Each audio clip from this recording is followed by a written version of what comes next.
Let's talk about sending the National Guard into Chicago and other cities. Let's talk about that RFK hearing. What happened with the Epstein press conference? All that and more coming up on I'm Right.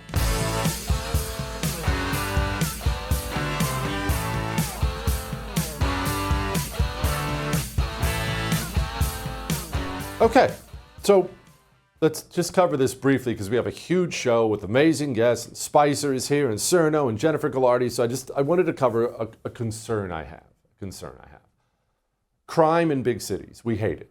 You hate it, and I hate it. Even if you don't live in one, even if you don't ever visit, it's kind of crappy. It makes us look bad that New York City's dirty and crime-ridden, that Chicago's dirty and crime-ridden, that LA's dirty and crime-ridden. We don't like it. And we know, you know as well as I do, that that's not the case in every big city around the world. There are all kinds of very big cities that are very clean and quite safe. So why is it that way here? Because Democrats run them, and Democrats do it on purpose. They create this poverty, crime-ridden disaster because it keeps them in power. That's why. That's why it exists. And we don't like it. You don't like it, and I don't like it. And Trump doesn't like it either. And he comes in, takes over as president, and first things first, does not like the filth and the violence and the murder in Washington, D.C. So he orders up the National Guard. And you cheered, and I cheered. Thrilled he did it. I'm thrilled it's happening right now. And we've seen crime numbers have dropped off a cliff. There aren't murders anymore, robberies.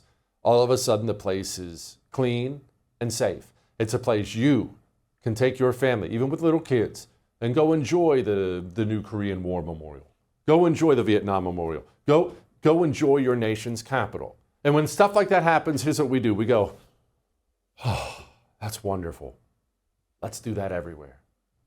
Let's do that in New York City. Let's do that in Chicago. Let's do that everywhere.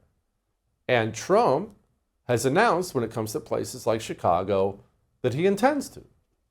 End up on Chicago, though? Well, we're going in.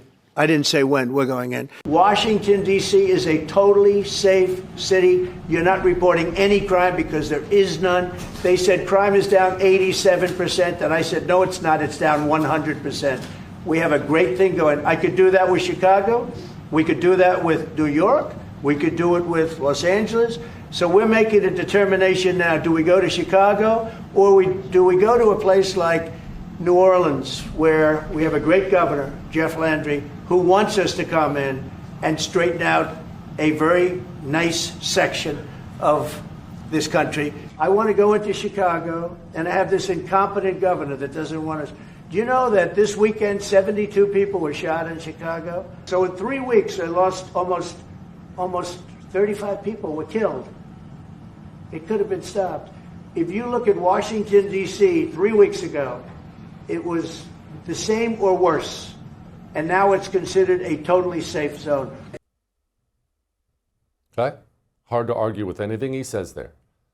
And I'm not saying don't go. Let me repeat myself. I'm not saying don't go. I want these cities cleaned up. Maybe the National Guard is a solution. But I want to make something perfectly clear. Washington, D.C. is not Chicago, because the United States federal government controls Washington, D.C. Washington, D.C. exists at the behest of the United States government. That is territory the United States government controls top to bottom. Therefore, even the dirtball commie mayor of D.C. has to get up and give press conferences. Well, it is working. It's working very well. Why'd she say that, that dirty commie? She has no other choice. But the United States government does not control Chicago, does not control New York City. It's outside of their control. Who does control Chicago? What kind of welcome can the National Guard anticipate? What kind of cooperation can they anticipate with the Chicago Police Department? Well, here's the mayor. Are you prepared to defend this land that was built by slaves, a land that was built by indigenous people, a land that is built by workers? Are you prepared to defend this land? The people united will always prevail. I need you all to stand firm, to stand strong. If this president decides to continue to break this Constitution.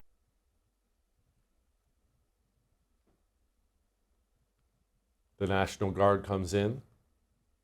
Unlike D.C., the Chicago Police Department says, we're not working with you. You're not going to supplement anything. Hey, you want to go solve some crime? Say hello to the South Side. By the way, that's where all of these shootings and murders take place. Chicago is a hub for the drug cartels. Therefore, Chicago gang members murder each other in droves for control of those drugs. It's all in the South Side of Chicago where people die in stacks. We're going to send in the National Guard without the cooperation of the Chicago Police Department. What happens if you wake up one morning and there's a Chicago gangbanger, black kid, dead with a National Guardsman standing over him? What are the optics of that?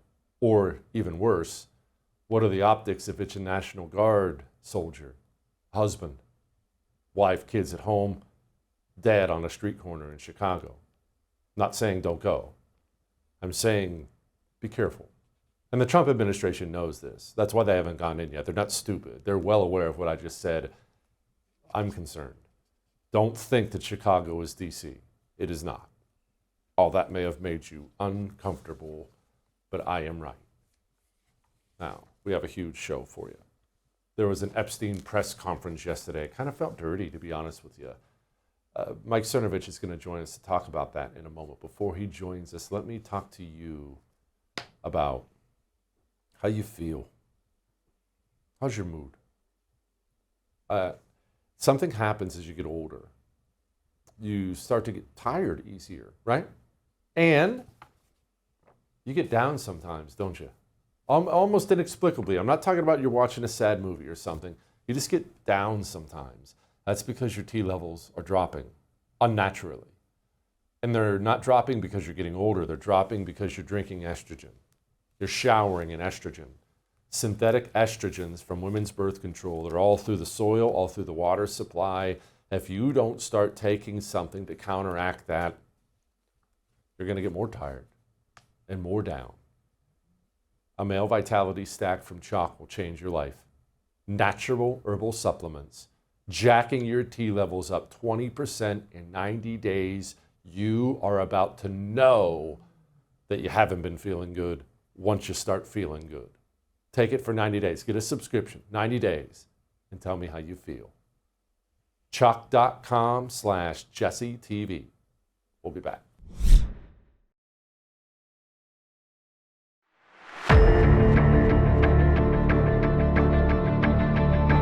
Well, maybe you saw a little bit of it, maybe you didn't. There was a press conference yesterday with a bunch of the Epstein victims, and Gloria Allred was there. And look, I know the line we're supposed to take, you know, they all deserve justice and whatnot. And believe me, victims deserve justice, and I have no doubt there are some there. But it felt kind of scummy to me.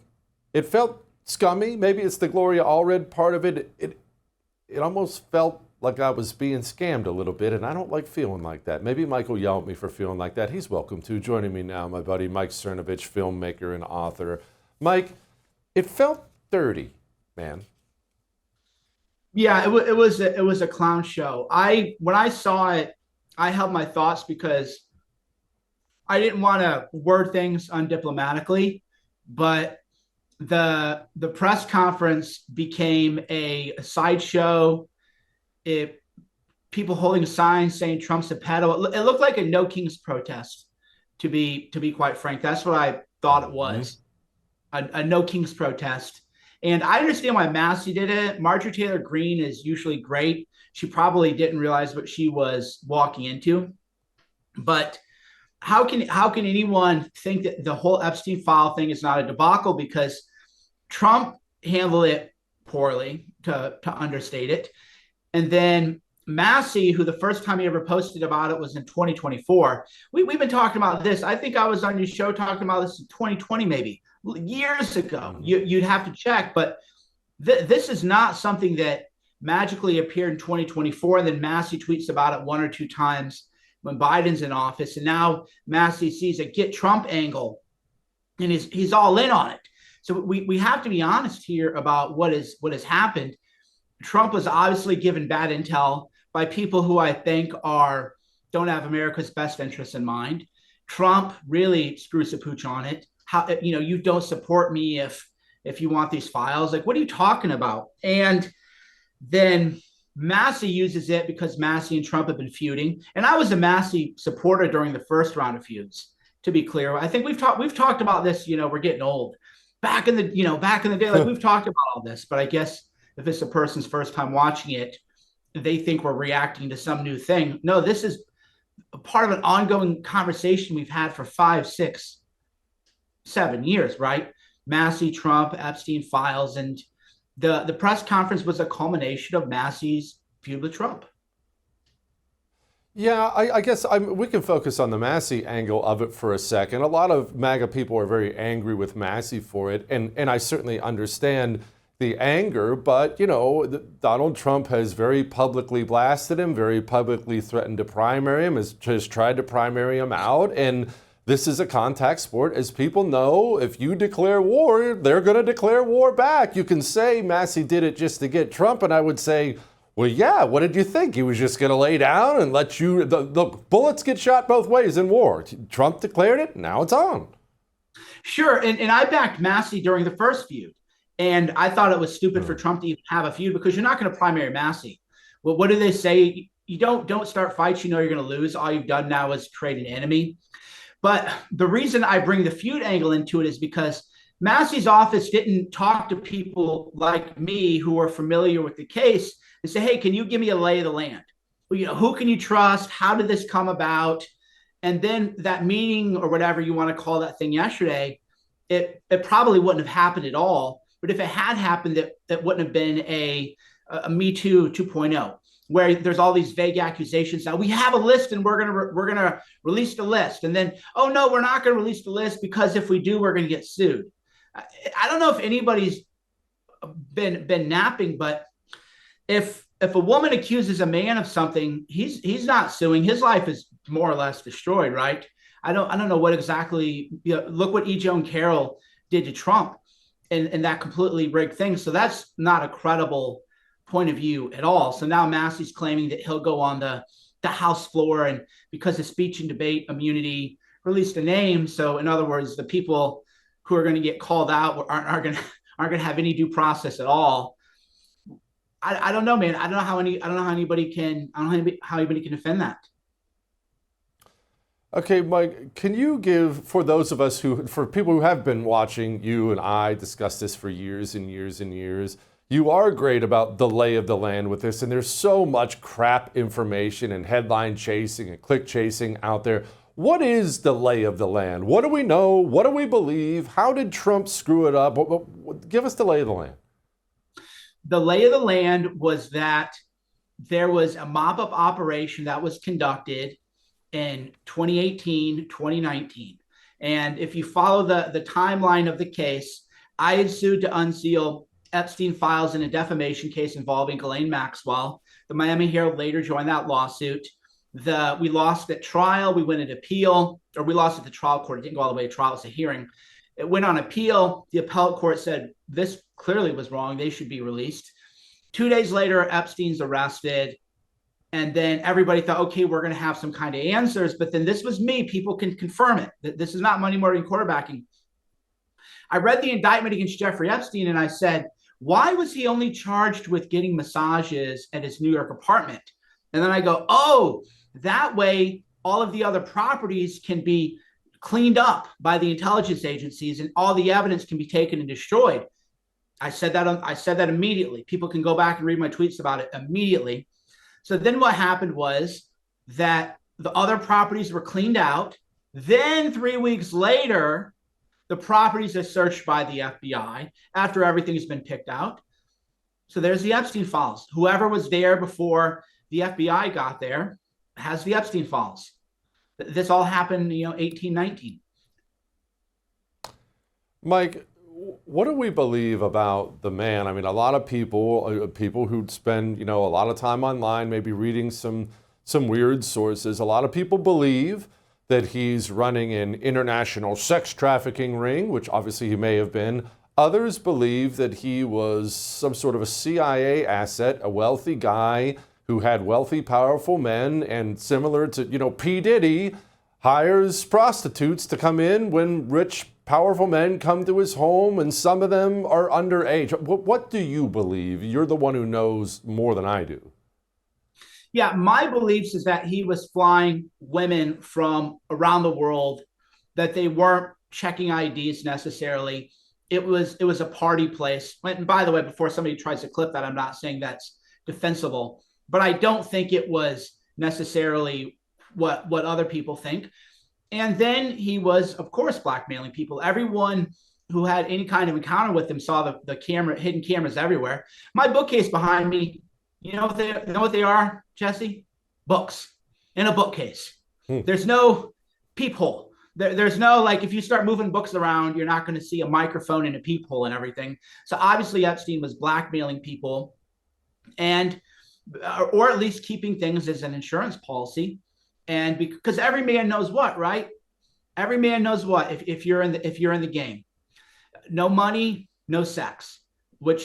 So for those of people who want to get famous for the wrong reasons, let me just tell you that that's how you're going to be taken down. So people who don't follow those rules end up compromised by others. And Epstein obviously had compromised a number of very powerful people. But the whole intelligence angle, here's what I never got, right? Let's say, for example, because Bill Gates and Epstein have been connected, so we're not pulling names out of thin air. What is the Mossad, going to need Bill Gates blackmailed for, right?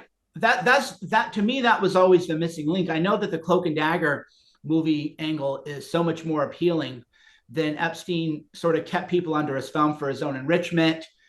But I don't see what is Epstein going to be able to do that the CIA or Mossad or other groups couldn't do on their own. And Bill Gates would play ball anyway. That's what I don't get is why, the regime doesn't need to blackmail Bill Gates, right? The regime doesn't need, they would need to blackmail you. They would need to blackmail me, right?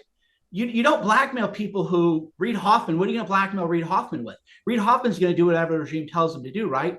Whatever message the regime comes up with at Aspen and Bilderberg and all these other events, he's going to do. So for me, that was always the big, well, it's a great story. It's a great plot line for a movie, but the people close to Epstein were not right-wing people, right? It wasn't, this great conservative guy. Like, it wasn't Tucker Carlson. Tucker Carlson, you would want to try to use leverage on, right? Because Tucker's not going to play ball. You're not going to play ball. Other people aren't going to play ball. But Reid Hoffman and Bill Gates, who, I think are scummy people. That's a separate question.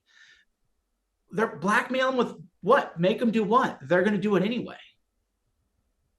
Yeah, those powerful people. Mike, before I let you go, I do have to ask you, I talked a little bit in the open very briefly about Trump sending in the troops, potentially sending in the troops to other places like Chicago. Not at all against it. I need to clarify that for the 10th time on this show.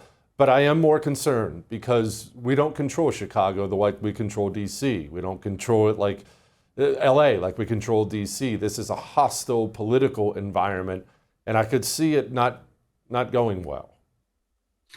Yeah, people have always been worried about the left orchestrating a Kent State event because most people to this day don't know that the Kent State event, as we were taught, was actually false. Kent State, they were Antifa, they were Marxists, they were throwing bricks and trying to kill the National Guard people, and then things popped off a little bit. So a lot of people are justifiably concerned that the left could orchestrate a Kent State style event. But the difference is that look what they tried to do to Rittenhouse. Even though it was a travesty that Rittenhouse was ever indicted or Daniel Penny was ever indicted, because of Elon, God bless him. I know people have their concerns with him and everything else, but they can't gaslight people the way they do. So if they do a Kent State kind of event, like, Rittenhouse would have been dead without the Daily Caller people and without even censorship era Twitter. This is just objective fact. Daniel Penny, same thing. So it's much more difficult for the left to orchestrate these kind of things where, look, take, for example, that woman who was running at the cop and got shot. Debunked immediately, right? It was debunked so fast that I was 2 days behind it. I go, oh, wow, I didn't even see this one. Because with free speech on X, immediately you're like, oh, that's debunked. There was that one where the woman claimed, oh, I was cooking spaghetti and the cop shot her. And then you see that she's about to throw boiling water at the cop, right? And you're like, okay, that one is debunked. So I'm not as worried about the Kent State style narrative forming, because we do have truth on our side, and we do have, for now, freedom of speech. Mike, my brother, as always, I appreciate you. Come back.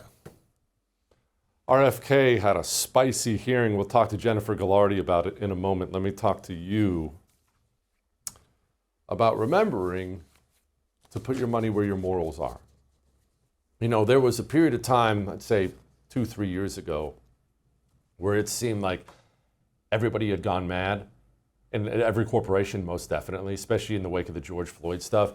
And then when you told people to put their money where their morals are, then it was an easier thing. But now that it feels like we're kind of maybe getting a hold of things culturally again, we can get lazy and we can forget. AT&T has not changed. Verizon, T-Mobile, they haven't changed at all. They still hate your guts.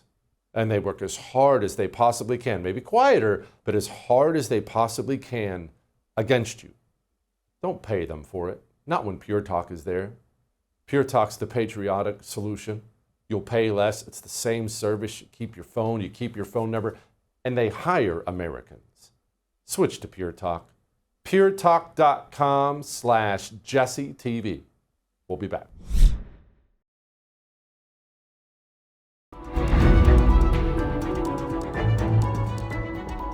Change has its enemies.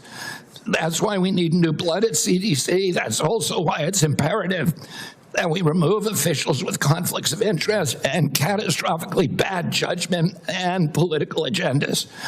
We need unbiased, politics-free, transparent, evidence-based science in the public interest.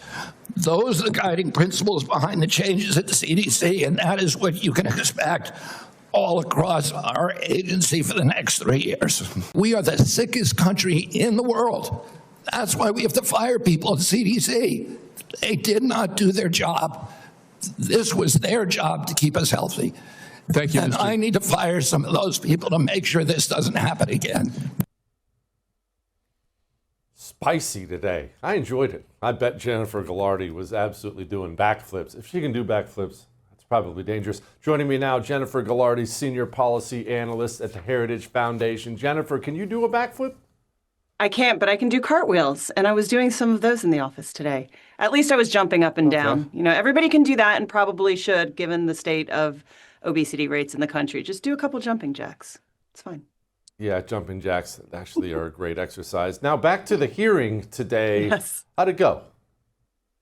I mean, he obviously got grilled, but what do you expect from members in Congress that are so entrenched in orthodoxy, in the medical establishment, and pharmaceutical companies? He's exactly right. We're seeing the pushback we expected to see when we drained the swamp.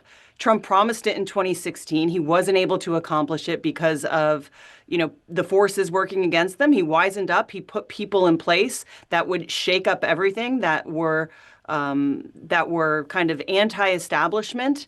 We're seeing this in the State Department, we're seeing it in the Defense Department, and we're seeing it here. And it's exactly what the people voted for. The only people that are going kicking and screaming are mostly the people that get funds from big pharma, big ag. So I think this is what we can expect. They didn't give him a chance to even breathe. I think it was disgraceful and disrespectful, but that's my opinion. Yeah, speaking of which, here's Ron Wyden and Michael Bennett with some grilling. I hope that you will tell the American people how many preventable child deaths are an acceptable sacrifice for enacting an agenda that I think is fundamentally cruel and defies common sense. Thank you, Mr. Chairman. Do I get a reply? Or, Senator, you've sat in that chair for how long? 20, 25 years, while the chronic disease in our children went up to 76%. And you said nothing. Senator, are you saying that a mRNA vaccine has never been associated with myocarditis or pericarditis in teenagers? Is that what you're trying to tell us? I am simply trying to say that the people that you have put on that panel, after firing the entire... You're evading the question. No, I'm asking the questions here, You're Mr. evading Kennedy. that question. I'm asking the questions. They're going to have to go off-label.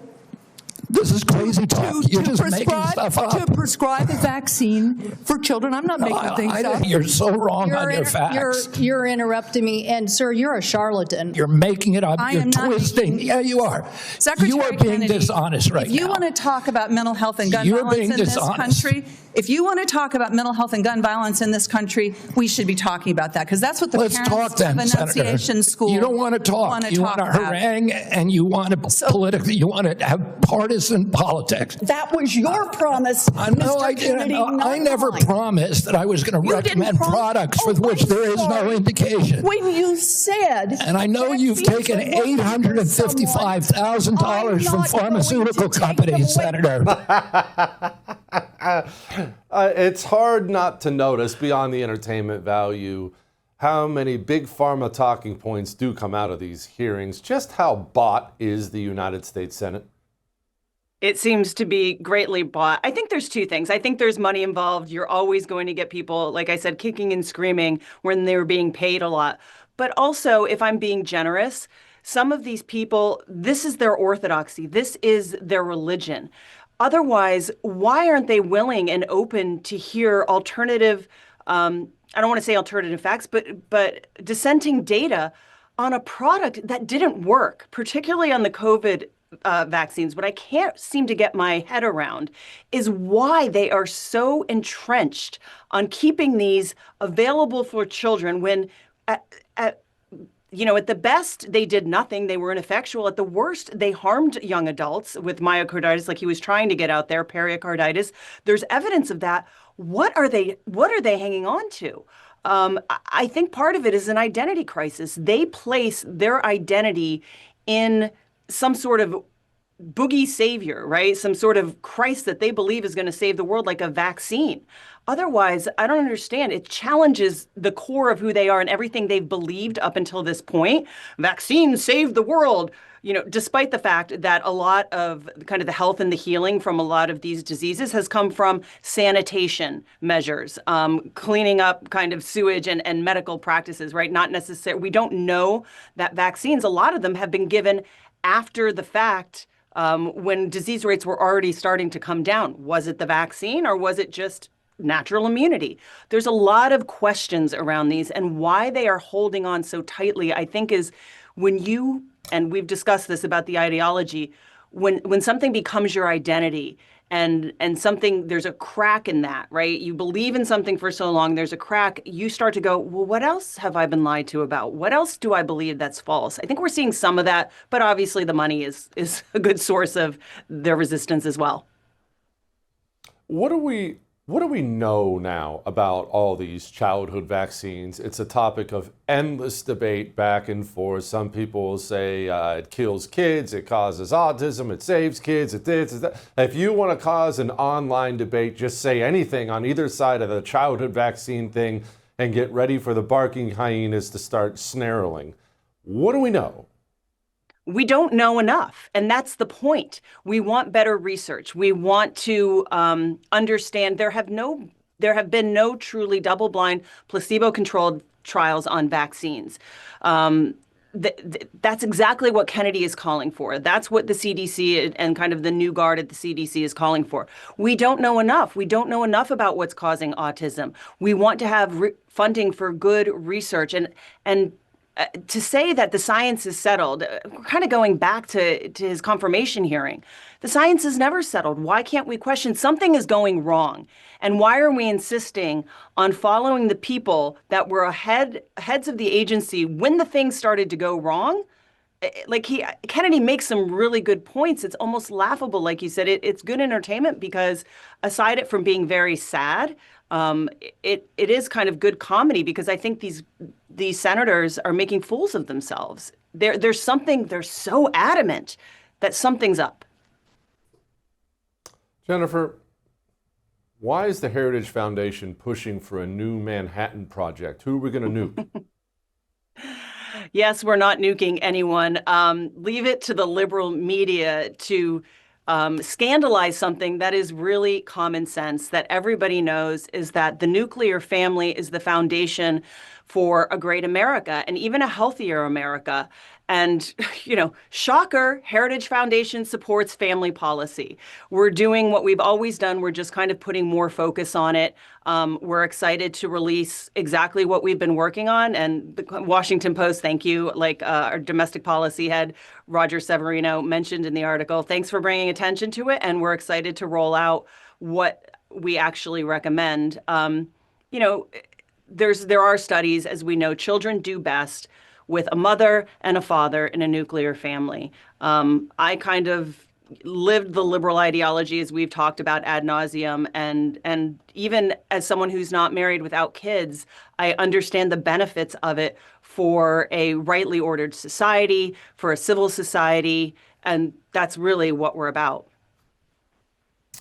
Jennifer, it saddens me. I saw a recent chart, I'm sure you've talked about, I'm sure you've seen it, that shows, we talk about birth rates, but right-wingers are reproducing. In fact, they're reproducing above replacement level. They are getting married and they're making babies and they're moving on and being happy, but left-wingers simply are not. That's what all the falling birth rates are about. And I know we're supposed to celebrate that because the kooky commies aren't reproducing, but I find that to be so incredibly sad that half of our society is just kind of checked out of it. Right. And I feel the same way. Yeah, I always say I think we need to be very careful between identifying as a libertarian or conservative. Part of a conservative platform is caring what happens to us as a country, as community, as our fellow citizens. What does it mean to be a citizen? It means to work together in this kind of political environment, in this cultural environment, to have the greatest benefit for the most amount of people. That's what politics aims to do. And you're right, it does make us sad at Heritage when we see women who kind of condemn marriage, saying the very thing that they were born to do is kind of a scourge on their life and doesn't bring them joy or restricts their freedom.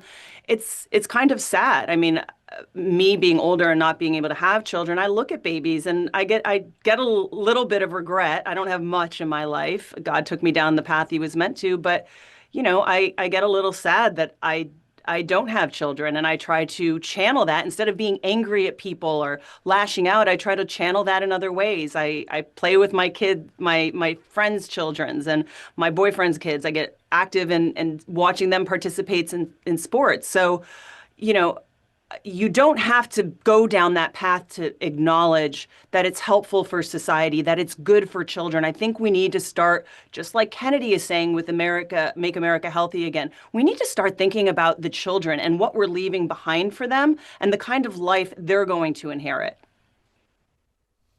Yeah. Plus, you can do other things women are meant to do, like cook and clean. Jennifer, thank you so much. I appreciate it. Come back soon. We'll be back.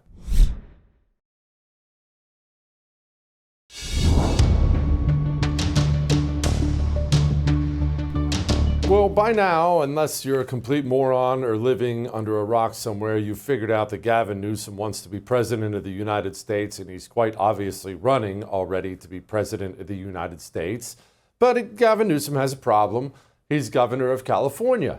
Beautiful and wonderful as California is, it's viewed as a complete commie, left-wing, kooky state full of nutballs, and that's going to be a hard sell in swing states, and Gavin Newsom is no moron. He knows this, so what's the game? Well, he's having sharp people on the right on to, I guess, spar with a little, maybe? Joining me now, one of those people, Sean Spicer, who you know, host of the wonderful Sean Spicer Show. Sean, you went and sat down with the old governor. How was that? Actually kind of enjoyed it. We had a really interesting civil discussion. I think, look, he's got a big audience. There's no doubt about it. And I got to make a pretty, I think, compelling case about what President Trump's doing and why his policies are moving the country in the right direction. So if I can open the eyes up of a bunch of people who don't see that, That's great, right? You and I both have shows on the First Television Network and on YouTube.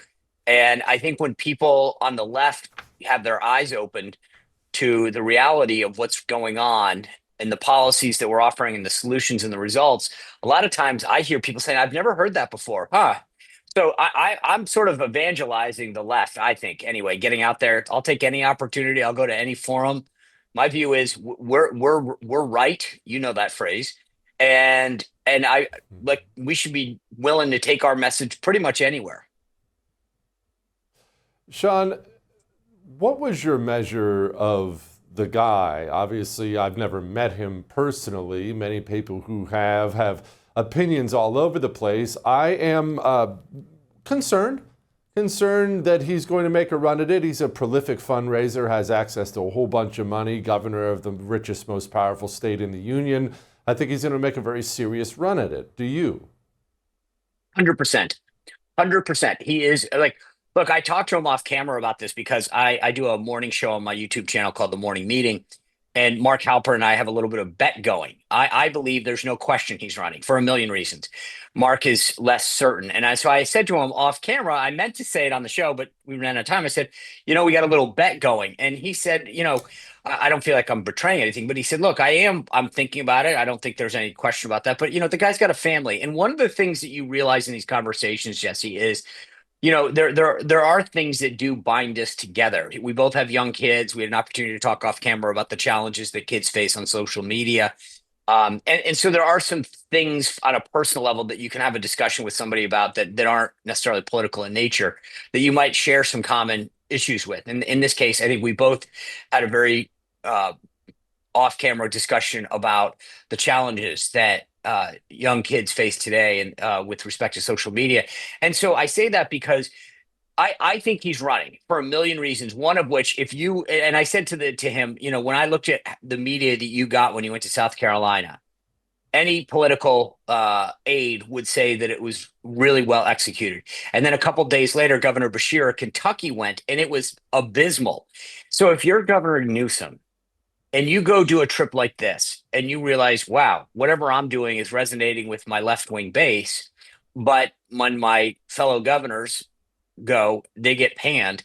You got to think, you can't be in office as long as Gavin Newsom has without a pretty healthy ego. I don't think that anyone would ever doubt that. He probably would agree with that. And I think that when you realize how weak this field is, and let's be honest, we're grading on a curve here. You've got to say to yourself, I got to do it. I got to do it for the good of my party. So there's no question in my mind he is running. And part of the reason that I think he's doing this podcast is so that he can say that he's having meetings and discussions with people.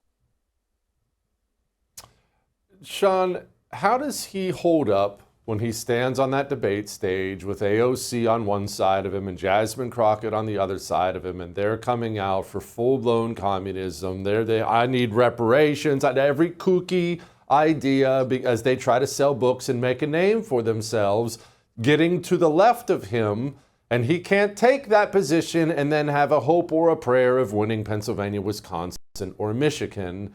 How do you navigate that minefield? Well, look, as I said a moment ago, the guy's been in office for like 60 years.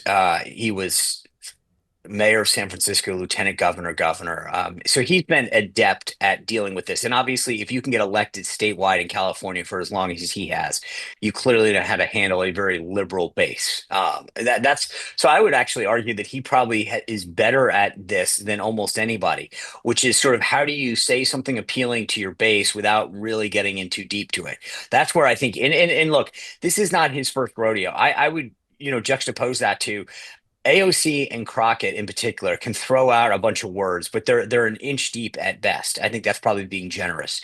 So the one thing about Newsom is that he has been on the big stage. He has taken some serious at bats, which unlike that, those guys, their idea of a tough interview is Rachel Maddow.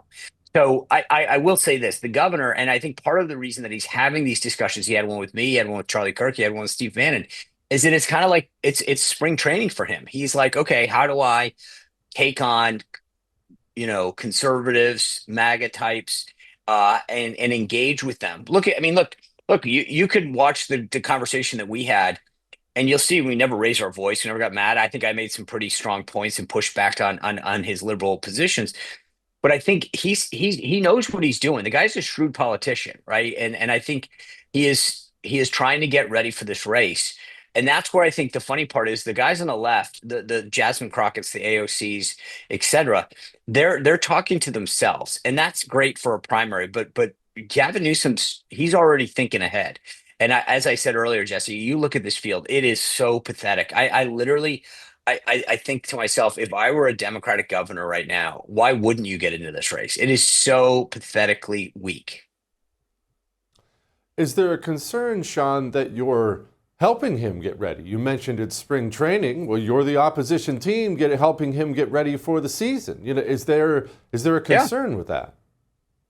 Yeah, I got a bunch of pushback that said you're platforming this guy. He's got 200,000 people. Look, at the end of the day, if you're watching Gavin Newsom, I would argue the opposite. I'm out there evangelizing these folks who have gotten spoon-fed left-wing talking points and told that Donald Trump is horrible and bad. And I got on to Gavin Newsom's, I got platformed by him to tell his audience why what Donald Trump is doing and what the MAGA movement is doing is moving this country in a better, safer, more prosperous way.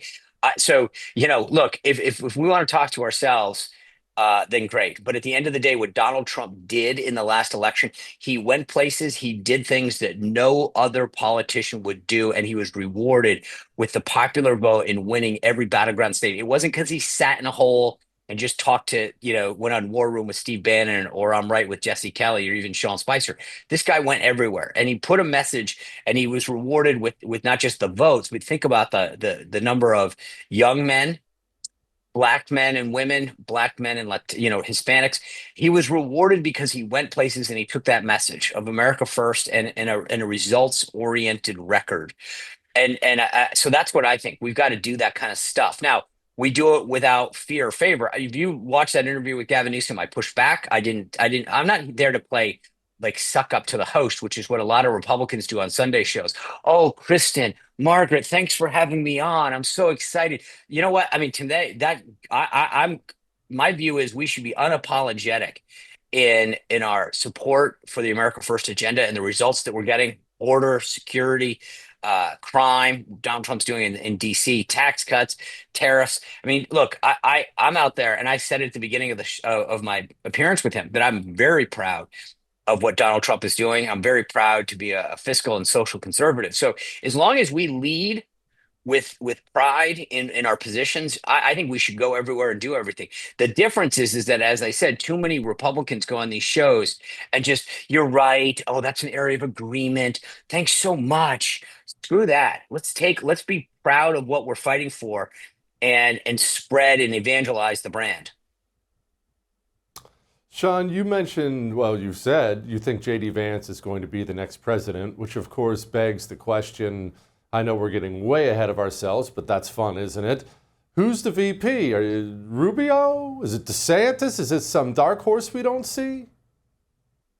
Look, it's very possible. The one thing that's interesting, I had a conversation with a guy named Nate Morris the other day. He's running for the Senate in Kentucky. Good friend of JD's. He's gotten to know him. My point in saying that, Jesse, is that JD is going to cultivate a whole nother group of folks into the America First agenda. Now, on its face, I think Marco Rubio would be fantastic. He is shown to be an unbelievable warrior in the America First agenda as Secretary of State. But my former colleague, Sarah Huckabee Sanders, has been really digging into the MAHA movement in Arkansas, making Arkansas a better state, a healthier state. So she'd be another great pick. Look, the one difference between our side and theirs is that you and I could probably spend 2 hours going back and forth creating a list, and that would be the short list of people who would make a great vice president. I can't even tell you who'd make a great president on the left, and I'm trying to be objective, and that's the difference between our side and theirs. We're full of ideas. You think about Trump's cabinet. I've said this every time when Trump has a cabinet meeting, I get excited. It's like a report card to the American people. Every one of them goes around the room and has to say, "Here's what I've done in the last 30 days." And every one of them, I go, you know what? That person could be a vice president. Many of them could be president. So our side on the right is not lacking in depth. Their side is really pathetic. What about Glenn Youngkin, Sean? It's hard to ignore the man who won the governorship in a state that was thought to be very blue, has done quite well in that state, yet you never hear his name. Yeah, I live in that state. I mean, look, I think Governor Youngkin's done a lot of good in Virginia. I'm, considering where we were, but a couple things politically, and I don't mean this in a disparaging way, Jesse, but McAuliffe lost that race more than Youngkin won it. And when we look at what we've got, we've lost the House, we've lost the Senate under his tenure. So I would just argue that, look, he's been a great governor, so I'm not trying to be disparaging, but at the end of the day, what are you campaigning on? What have you done? In the Commonwealth of Virginia, we lost both houses of the state legislature here in Virginia. So I'm really not sure what you campaign on. What is it that he did? He didn't cut taxes. There's nothing that he can turn to and say, I got this done and I'm campaigning on it. So I think, look, he did a great job getting Virginia back on track, considering where it was headed. Terry McAuliffe would have been an absolute disaster as governor again. But at the end of the day, as somebody who lives in the Commonwealth of Virginia, I'm not entirely sure what the case that he would make would be. Sean, thank you as always, my brother. Come back soon. Lighten the mood. Next.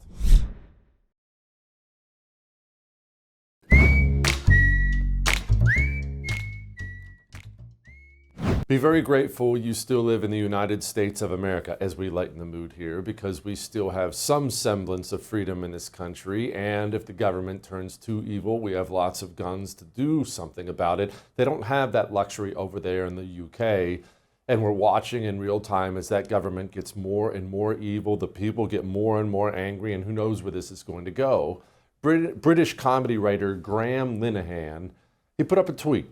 Just put up a tweet saying, it's essentially men can't become women kind of a thing. Get the tranny nonsense out of here. That's all he said. Well, he gets arrested, surrounded by cops and arrested the second he gets to the UK. This is the kind of courage. This is how you push back against tyrants. This is how he showed up to court. This is what he said. Do you have a few words ahead of today's appearance? These guys are well, I'm never going to say anything.